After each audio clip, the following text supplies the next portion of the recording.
भारत अपना लोकतंत्र का महापर्व मना रहा है और पूरे भारत में इस पर्व के लेकर के बहुत उत्साह है, हर्षोल्लास है। हर क्षेत्र में, चाहे छात्र हो, किसान हो, युवा हो, बच्चा हो, बूढ़ा हो। और चुनाव के अगले दौर में बेतिया पश्चिम चंपारण अब सज चुका है और बेतिया पश्चिम चंपारण तैयार है अपने चुनावी माहौल को लेकर के। देखना है बेतिया क्या कर रहा है। इसी बीच चुनावी यात्रा के दौरान मेरी मुलाकात हुई। जो शख्स मेरे सामने बैठे हैं ये किसी परिचय के मोहताज नहीं है। पंकज चौबे जी यहाँ के वरिष्ठ छात्र नेता हैं और बेतिया ही नहीं, इनका अगर हम राजनीतिक चर्चा करें तो छात्र के नेता के क्षेत्र में यह बेतिया से हटकर और जगह पर भी अपना एक पहचान रखते हैं। तो सबसे पहले आपका स्वागत है और एक छोटा सा परिचय आप दें अपना। जी, सबसे पहले तो बहुत बहुत शुक्रिया, बहुत बहुत नमस्कार। और आपके जितने भी श्रोतागण, ऑडियंस आपको आपके माध्यम से हमको न्यूज़ पे देख रहे हैं, उनको भी सादर प्रणाम है। और जहाँ तक रही मेरी परिचय की बात, तो अपने मुंह से अपनी बात मैं क्या बताऊं, लेकिन हाँ, लगभग छात्र कैरियर के लिए और छात्रों के उत्थान और डेवलपमेंट के लिए शुरू से कार्य किया है। लगातार 10 साल आइसा छात्र संगठन में जिलाध्यक्ष के पद पे कार्यरत रहा और जन चेतना और जन जागरण के कार्य के लिए अपने समय को समर्पित किया है। आप छात्र का प्रतिनिधित्व करते हैं जी। छात्र देश का भविष्य होता है और ऐसा कहे कि किसी देश का अगर स्तंभ टिका होता है तो युवाओं पर और छात्रों पर। लेकिन आज इस चुनाव के दौर में हमने बेतिया के तमाम ग्रामीण इलाकों का दौरा किया है। एक बदलाव की लहर चल रही है, लोग बदलाव की मांग कर रहे हैं। कुछ लोग इस बदलाव को जातीय समीकरण का रूप देना चाहते हैं, लेकिन मैंने जहां तक देखा है कि जातीय समीकरण नहीं बल्कि बदल दो के नारा चल रहा है और छात्रों ने भी इस नारा का आह्वान कर दिया है, युवाओं ने इस नारा का अनुसरण कर दिया है। और यहाँ तक कि बुजुर्ग जो कभी एक लकीर पर चलने को आदी थे, अब वो भी कह रहे हैं कि नहीं, स्थिरता नहीं होनी चाहिए, करवटें बदलनी चाहिए। तो आखिर बेतिया करवट क्यों बदलना चाह रहा है? जी, बहुत अच्छा सवाल आपने किया है।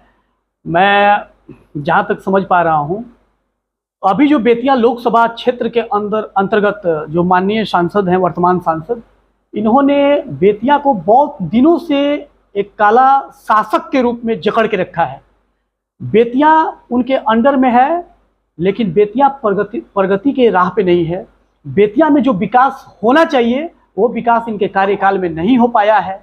बेतिया जिस तरह नेपाल और उत्तर प्रदेश के सीमा पे बसा हुआ क्षेत्र है, जो धन धान और प्राकृतिक पर्यावरण से परिपूर्ण जगह है, यहाँ बेतिया को कुछ नहीं मिला है। बेतिया में जो पुराना कॉलेज था, जो जिला का महत्वपूर्ण कॉलेज, एमजीके कॉलेज आप देख रहे हैं, वो कॉलेज में जो कोर्स पहले चलती थी आज भी वही कोर्स चलती है। रामलखन सिंह यादव जो कॉलेज है वहाँ भी वही कोर्स चलती है। बेतिया मेडिकल खुला, Bettiah medical hospital and college से बहुत लोगों की उम्मीद थी, गरीब निर्धन लोगों को काफ़ी उससे उम्मीदें थी, लेकिन उस हॉस्पिटल में रुई और सुई को छोड़कर बाकी कुछ अवेलेबल नहीं है। माननीय सांसद अपने निजी स्वार्थ के लिए उस हॉस्पिटल का उत्थान और डेवलपमेंट रोक दिए हैं और बेतिया की जनता इसे किसी भी कीमत पे हरगिज बर्दाश्त नहीं करेगी और इसका घोर विरोध हो रहा है। आज मौका है बेतिया की जनता अपना वोट देकर उनको यह एहसास दिलाए कि कोई भी जनता किसी की गुलाम नहीं है। रामधारी सिंह दिनकर की हमें एक कविता याद आ रही है कि सिंहासन खाली करो कि अब जनता आती है। आज वक्त आ गया है कि आप अपना बहुमूल्य वोट बदलाव के पक्ष में दें, मदन मोहन तिवारी को सपोर्ट करें और बेतिया में बदलाव की बयार को बहवाएं। क्या जैसे 2014 में चला था एक नारा कि सिंहासन खाली करो जनता आती है, क्या वही चीज रिपीट हो रहा है क्या इस बार? एकदम एकदम। और युवा नौजवान जागृत हैं, उनको पता चल गया है कि यहाँ बेतिया में विकास के नाम पर कुछ भी नहीं हुआ है। विकास के नाम पर वर्तमान सांसद फिसड्डी सिद्ध हो चुके हैं। जहां तक सड़कें किसी भी अर्थव्यवस्था की नाक होती है, गले की गहन परिवहन ही आपके आर्थिक स्थिति को डेवलप करती है। परिवहन की मुख्य भूमिका है आपकी अर्थव्यवस्था को सुदृढ़ करने में। गले की गहना होती है। आप अगर मुख्य एनएच को छोड़ दें तो बेतिया की तमाम गलियों की सड़कें जो एक नगर को दूसरे नगर से जोड़ती है वो जीर्ण शीर्ण अवस्था में है।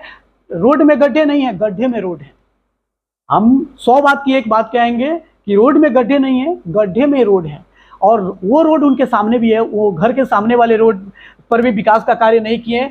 जब बारिश की दिनें आती हैं, बरसात के मौसम जब आते हैं तो पानी कमर भर रोडों पे बहता है। अगर आप चाहें तो नाव लगा के भी चल सकते हैं। और आप लोकतंत्र के चौथे स्तंभ हैं, आप आईना हैं। आपने जो आईना दिखाया है समाज को, इसका प्रभाव समाज के हर एक वर्गों पर पड़ेगा। और हमें भरोसा है कि लोग इस संकल्प को लेंगे कि वो बदलाव में जीना चाहते हैं, कि वही टूटी फूटी और घुटन भरी व्यवस्था में जीना चाहते हैं। मतलब आप चाहते हैं कि बदलाव हो जाए? हम नहीं चाहते हैं, बेतिया का हर एक वर्ग, हर एक समाज आपको के क्या लोग लगता चाहते है, हैं। आपको क्या लगता है बेतिया बदल देखिए, जाएगा इस जैसे बार? कि आपने एक प्रश्न किया था कि लोग इसको जातीय समीकरण दे रहे हैं। जहां तक जातीय समीकरण की बात है, आपको पता है कि आजकल जितने भी टिकट लोगों को मिलती है, वो टिकट सरकार खुद वो तय करके बांटा है कि भाई किस क्षेत्र में मतलब हम बड़ी पार्टियां हाँ, अपने उम्मीदवार जी, को भी तय उम्मीदवारों करती है, तो को, जी, उसमें जी। जाति को देखती है। हाँ, वो जो वही मैं कहना चाहता हूँ, जो भी पार्टियां हैं वो तो अपना जाति देख के खुद टिकट दिया। ये हम लोग का विषय नहीं है। देखिए, आज ऐसा नहीं है कि जायसवाल यहाँ पे लड़ रहे हैं तो बनिया समाज को हम बोल दे कि नहीं भाई 100% बनिया उनके साथ काम कर रहा है। हम ये कह रहे हैं कि उसमें से 50% बनिया हमारे साथ भी है। हो सकता है कि इलेक्शन के दिन तक उनकी संख्या बढ़ के और इजाफा हो जाए और हमारे पास आ जाए। मतलब तो कांग्रेस के साथ जी, जी, सभी जी, वर्ग का जी, वोट है। कांग्रेस के साथ सिर्फ वो लोग जो कह रहे हैं, मैं नाम नहीं लूंगा, मेरे को तो पता भी नहीं है कि वो किनको टारगेट कर रहे हैं, लेकिन मैं ये जानता हूं कि कांग्रेस के हाथ मजबूत है और कांग्रेस के हाथ में हाथ मिलाकर, कदम में कदम मिलाकर और विकास के पद चिन्हों पर सारे लोग चल पड़े हैं। और बहुत जल्द इसका परिणाम आपको मिलेगा और बेतिया में बदलाव देखने को मिलेगा। चलिए, बहुत बहुत धन्यवाद, आपने समय दिया और आपने अपनी बातों को लोगों के समक्ष रखा। जी, आपको भी बहुत बहुत धन्यवाद।